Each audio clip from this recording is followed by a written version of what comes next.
Well, today it's an absolute delight to have Dan Hollick, who I think is probably the youngest person we've interviewed. So he's like massively brave and courageous. He's got his neck on the line here. Dan, fantastic to see you. Introduce yourself. Tell us a little bit about yourself. Tell us about some of your interests, what you're doing at the moment in life. My name's Daniel. I'm from a small town just on the edge of the Peak District called Glossop. I'm currently going into my second year and final year of college. I'm studying history, sociology and music technology. Hopefully, if it all goes well and I get the A-levels I need, I can go off to university and study sort of in social sciences, whether that be psychology, criminology or social science. So yeah, hopefully it all goes to plan and I can do that. Criminology, social science or psychology, was that those are some of the areas that you might be interested in. Those are kind of what interests you about all of that?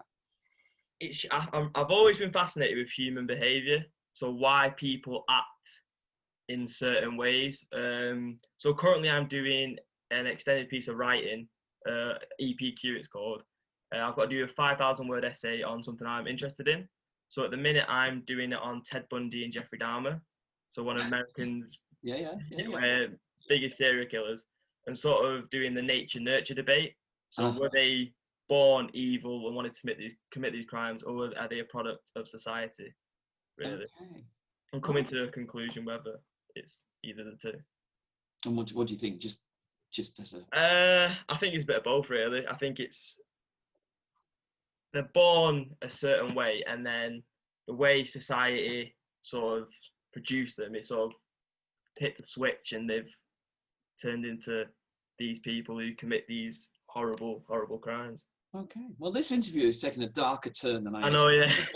I didn't imagine that we'd be talking about serial killers quite this early in the interview. But for you've grown up in a Christian home. Your mum and dad are part of the church. You've been part of the church for a long time and been part of churches for a long time. Yeah. What's it been like growing up in a Christian home?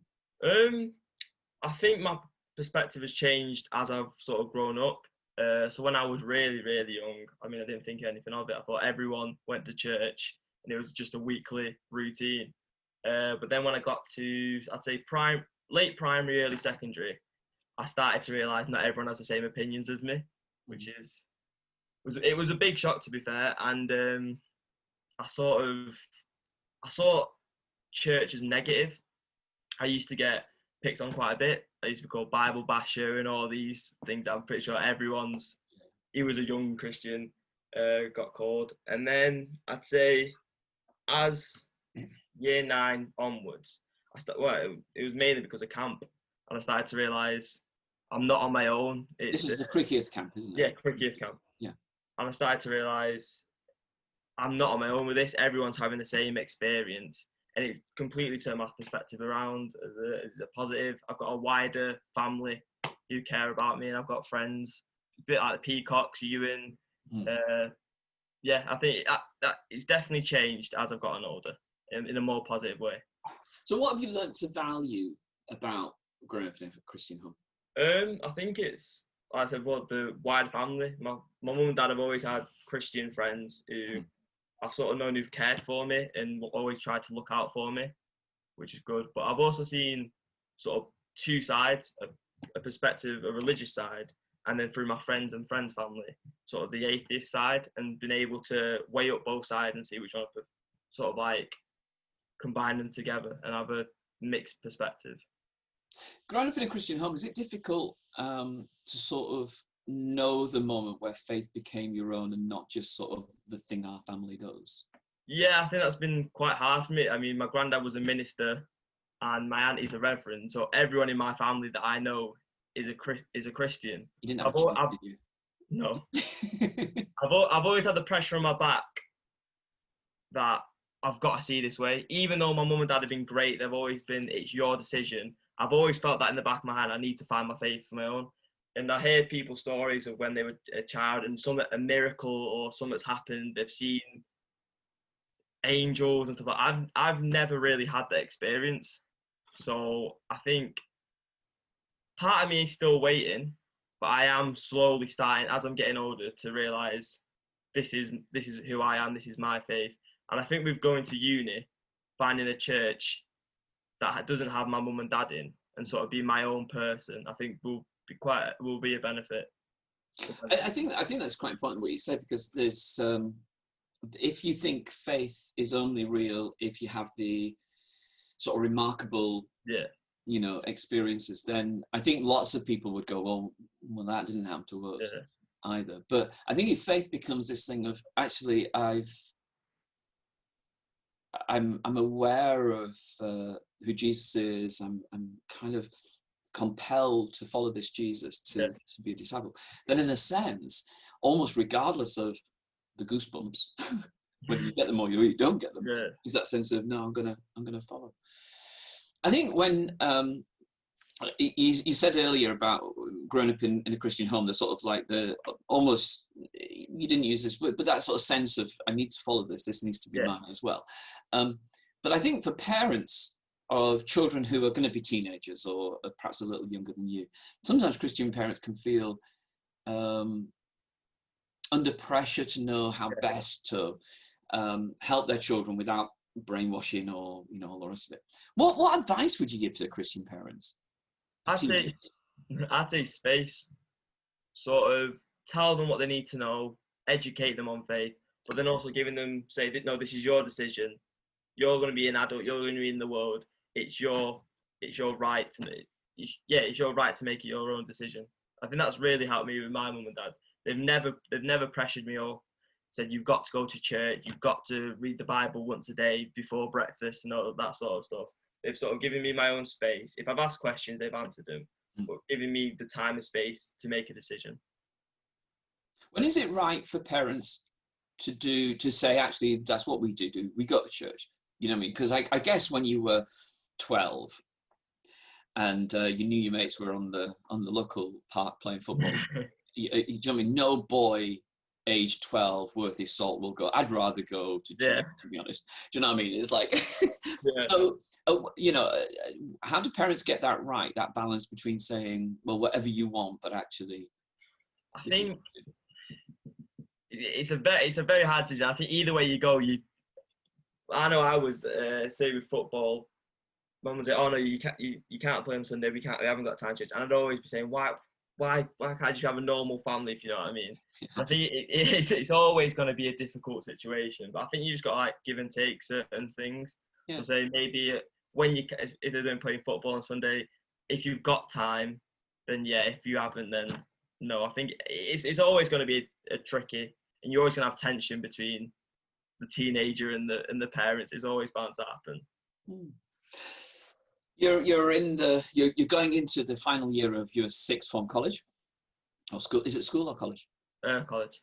Oh, sixth form. I don't really know. You just got to turn up, haven't you, next week? Yeah, pretty much. Yeah. And so you've got an eye on university, and so you're kind of like almost in a in-between stage, aren't you? Because you're no longer a kid. You know, university beckons with adulthood. What's become important about faith this year to you? I think, like you said, finding it for myself. I think we've not been able to go to church since, is it March now? Yeah. In a long time. And not having camp. I think being independent, so going out to find the questions myself rather than, say, having Andrew and Alec who I can ask questions and they can deliver it straight away. Being independent and going out and trying to find the answers for myself, I think that's been the biggest thing this year. Yeah.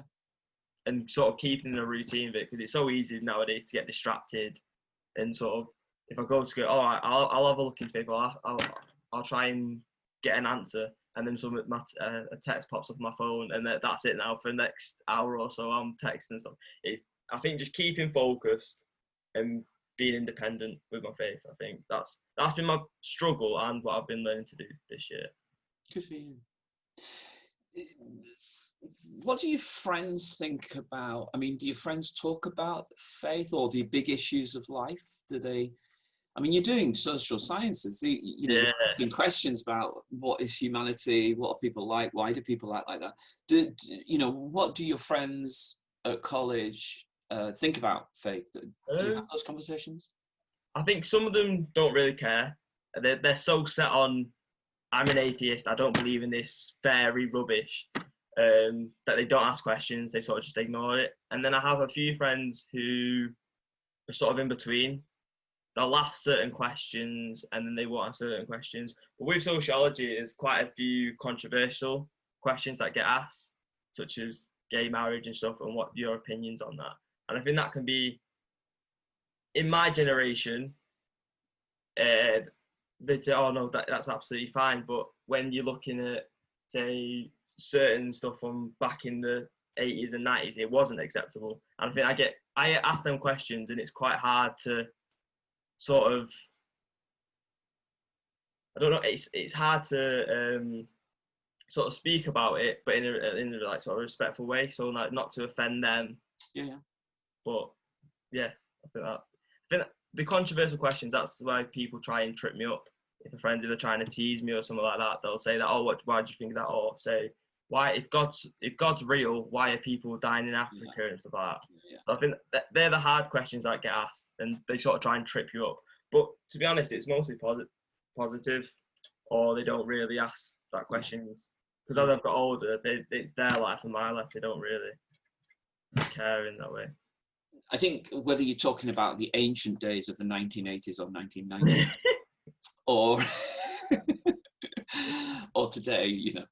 But I think it's true that there's sort of like, there's a series of questions that are asked in any generation. You know, if there's a God, why is there suffering? How was the world made? How can you be so sure Jesus is true? This Bible, isn't it just put together by humans and to try and trick people? And isn't the church sort of like just after power and corruption and all that sort of stuff? And then you've got whatever's in the news. So the sexuality question's been a big deal in recent days. And I love the idea that, you know, of you taking on the challenge and saying, well, actually, I've got to stand on my own 2 feet, that there's an independence about this. And I think, you know, what you're doing is you're finding a response that each of us need to do, whether you're, you know, 17, 18, or whether you're 37 or 87. But that sense of, actually, I've come to some conclusions about these questions, and it's not all just a mystery. When people like me think about, well, how can we reach people in your generation? I think the danger is that often churches want to do, they think, well, actually, if we got our music better, or if we got, you know, this better or that better. Actually, the way we reach this generation is through people like you. I'll take that as a compliment. Well, do, yeah. How can church help you? I don't mean, you know, this isn't a very specific question, but how can other people who are older in church help you reach your own generation? Because it will be you that reaches your own generation. I think what we're doing in church is brilliant, what we do. I think speaking for like people my age, we've always felt welcome in the church, whether it be to get involved with the worship or even serving tea and coffee. We've always felt included. I mean, even with the Andrew and Alex they do the 15 to 18-year-old, that's been really positive, because I think when you're 15 in the kids' church, you start to sort of mature and stuff. You want to know about other questions. You want to be able to ask questions and stuff like that. So what Andrew and Alex have done is brilliant, sort of helping me to grow as a Christian and that. That's great to hear. So, Dan, how can we pray for you in these days? Well, hopefully we get back to college and it's normal. Get the grades I need to go to university, and sort of just managing sort of college work with work and stuff like that. Yeah, we didn't really talk about work, did we? Because that you're the only butcher I know. So the conversation has come a full circle from talking about serial killers to being butchered. Dan, we think the world of you. I think you're an amazing young guy who God will use in incredible ways. Thanks ever so much for the chance to chat to you today. And we will pray for you that this year will be a brilliant year for you. Thanks ever so much.